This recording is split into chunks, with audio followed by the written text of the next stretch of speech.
Hello friends, AmyR here with Prairie Paper and Ink. Apologies for the absence.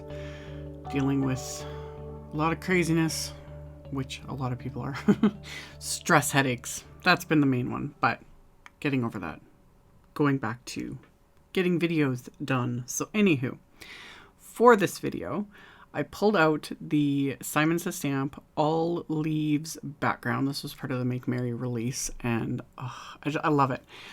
And I started thinking with this week's color throwdown challenge, how I could make those colors work with shimmer powders, which I will get to in a minute. First off, I'm going to do some heat embossing onto watercolor paper. And I'm using my MISTI because I want to stamp multiple times because the watercolor paper has texture to it. And this background stamp has a lot of detail with the, the veins of the leaves and whatnot. So I've removed the foam insert from my MISTI because this is a red rubber cling background stamp. And I have my watercolor paper in here, and I used my anti-static powder tool, which I just have a binder clip on. I can't even remember where I got the idea, like years ago. I've been doing this for years, but someone had mentioned that to me, which is perfect because I hate the feel of the anti-static powder bag. Like, ugh, gross. So a little binder clip, and then I just keep it in this little dish. I don't have a link for the dish. It's literally a little like a dip dish for, serving. I don't entertain. I barely leave my house. So I have these little dishes that I've had forever.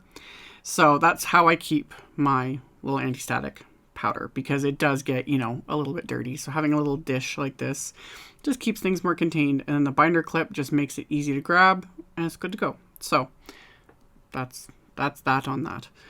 Anywho, I did my stamping, did it a couple times. One of the nicer things with cold weather is pulling, because I'm always wearing like long sleeved hoodies or cardigans, all that sort of thing. Jennifer Moore did do a video about that too, though, using a dry erase board eraser. I have one on order because that helps too. But anyway, I just use that. Pull the sleeve over though, just something to give it that slip so you can press and stamp when you're using like larger stamps and whatnot. So I did my stamping a couple times with clear embossing ink. I'm doing two different pieces because, as always, why not when I have the supplies out? And two, I was curious to see what would look different. So one of the backgrounds I did Simon's gold embossing powder, and then the other one I did white. So I'm melting the white one first. Nothing special. Looks like nothing on camera, as always, because it's just white on white, basically. And then the other one I'm doing the gold, and just melting that until it's completely smooth and melted. I tilt it back and forth in the light. Once I have both of these backgrounds done, I'm going to spread out. I have this big Tim Holtz flour sack cloth. I used this in my last video. I had forgot for the longest time about this, but I really like having something like this, like a towel works, anything. Just to keep things a little more contained, because when you're working with like shimmer powders, they do get messy. So for the color throwdown challenge this week, the colors were red, brown, green, and orange. And I don't have an orange, or Tonic Nuvo does not have an orange shade of shimmer powders. So hopefully maybe down the road they'll release one. So I kind of experimented here. I have another one of these little just ceramic dishes, and I was just lightly tapping. I have Catherine wheel and solar flare, so red and yellow. I could have technically just kind of sprinkled the colors next to each other on the paper, but I wanted to kind of mix them up ahead of time just to see if I could get a little bit more of an orange tone per se. So I just gently tapped these into the container, and then I was mixing them up with a dry brush just to get a little bit more of an orangey tone. And like I say every time I use these powders, do not squeeze the bottles. You will end up with a pile of powder, more than you will ever possibly need. So just lightly tap, or what I like to do is there is a seam on the bottom of these bottles, and I literally just hold the bottle, no squeezing, and I scrape my index fingernail on that little seam, just kind of back and forth. And that just kind of jiggles the bottle enough to get just a nice small amount of powder out. So to get the colors I wanted, I have that Catherine wheel I used. I used Falling Leaves. I used Golden Sparkler. And then my little mix of the Catherine wheel with the solar flare. And because there's a brown, the Golden Sparkler kind of has a bit of a brown to it, but also the Falling Leaves green and the Catherine wheel red, when those mix together, they are going to create a brown, which is exactly what I wanted. So I just sprinkled these all over these backgrounds. It does take, you just got to play with them. A lot of people have been saying how they haven't been happy with the results they get with the shimmer powders. The more you use them, you kind of get used to knowing like how much you're going to need roughly, and it's just experiment. And always, always let them dry before you make any decisions because they look completely different. So I've sprinkled on my backgrounds. I've started spraying them. And at first it's like, eh, and then as their color really comes out, they start looking better. They will look completely different when they're dry in a minute. So I've heavily sprayed these with water. And then I also added, and this is not completely, like this isn't necessary at all, but I was just curious what would happen. I have this Aspen Gold Mica Mist that I showed in the haul video I did just the other day with the new Tonic Rustic Rose collection. So I've shaken this up a lot, and and this is still obviously completely soaked. And I've shaken this up, and I'm just kind of like splattering it onto this background. So it's just kind of mixed. All it's really going to do is just add a little extra gold shimmer. That's about it. It's not really splattery. You're not really going to tell a big of a difference. But I'm going to keep playing with it. I kind of like the little bits of gold here and there, you know. So these have now completely dried. That's why I love these shimmer powders. I could not achieve this look on my own. Like, I could use water, you know, watercolors, anything like that. I couldn't achieve that random mix. I'm too much of a control freak for one, but also I just couldn't do it, and I just love it. So after those backgrounds were completely dry, I die cut them with a rectangle wafer die. I've set them aside, and then I die cut some dark chocolate cardstock and some of my Tonic Gold Satin Pearl cardstock using Simon's Thankful For You wafer die set. So the Thankful wafer die from the set, I die cut from the Gold Satin Pearl cardstock that I just, another favorite. And I adhered that on top of the dark chocolate die cut with craft tacky glue.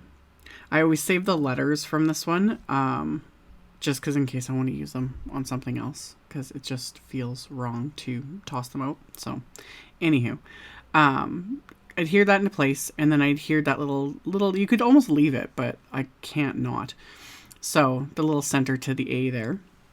And then I pulled out my little ink machine again. Still experimenting, even with my headache last few days. That's what I was doing, like just kind of experimenting with foils more and more.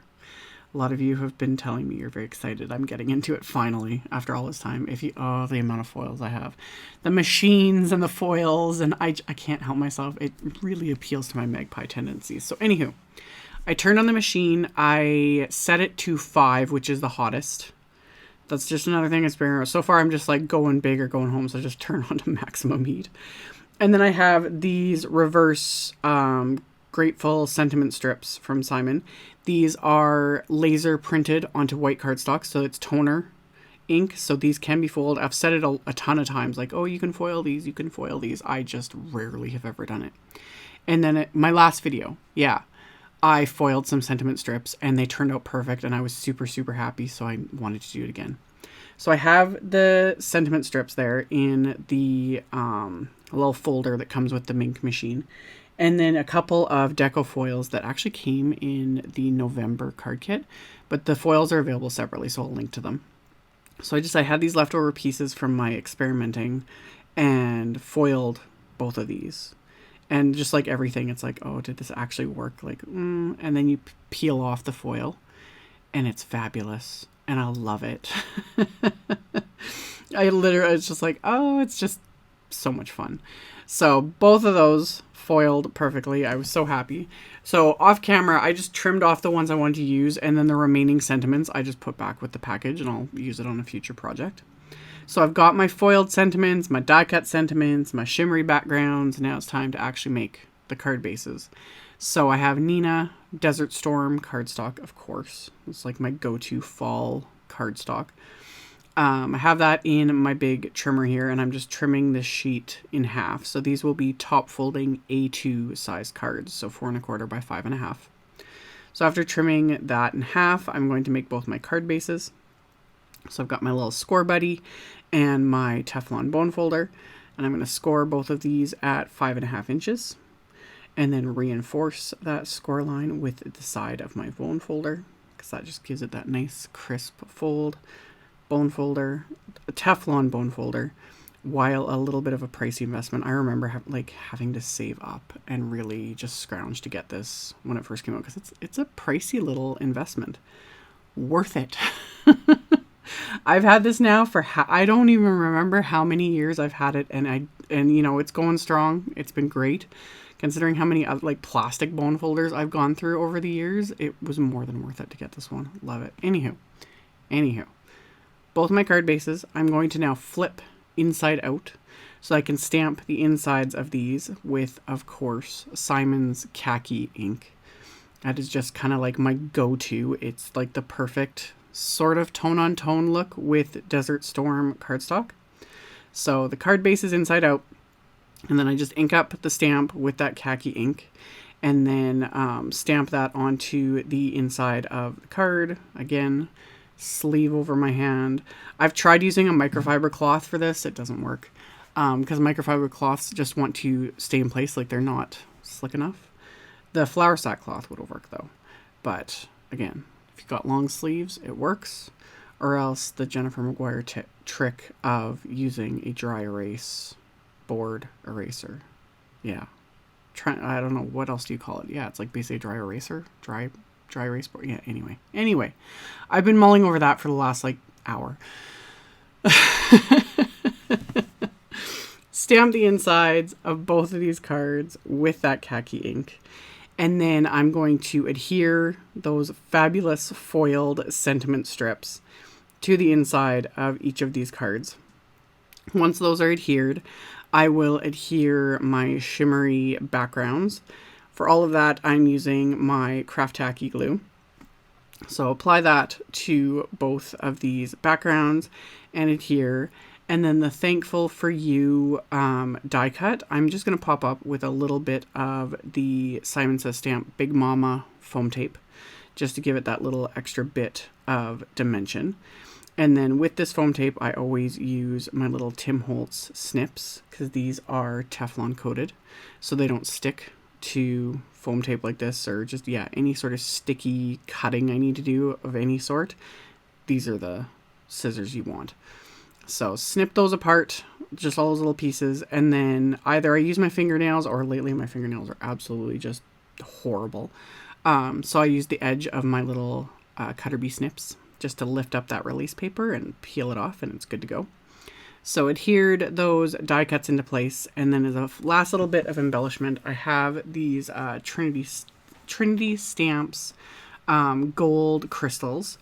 So I'm just going to sprinkle these rather liberally along both of these backgrounds. And then once I'm happy with those, I'm going to adhere those in place with more Craft Tacky glue and my little Studio Caudia embellishment wand. And then once these are adhered, I'm actually going to pair these cards, and I just show that in the pictures, with some bright orange envelopes, because I kind of achieved the orange look somewhat on the backgrounds with that mix of powders. But just to kind of tie together the color Throwdown challenge, I'm going to pair these with those envelopes, and then that finished off both of these cards. So I've turned the flashlight on my phone to just try and show that like sparkle and shimmer, and love it. And then, as always, I will have a link below the video to my blog post. I will also link to the Color Throwdown Challenge in my blog post, so you can check that out in the description box below the video here on YouTube. And then I'll have the link to all the supplies I used, etc., etc., so you can check that all out below. Thank you all so much for watching, subscribing, thumbs upping, commenting, all the good things. And stay tuned. I will have a bunch of videos coming over, well, always. So I will see you all very soon in the next one. Bye.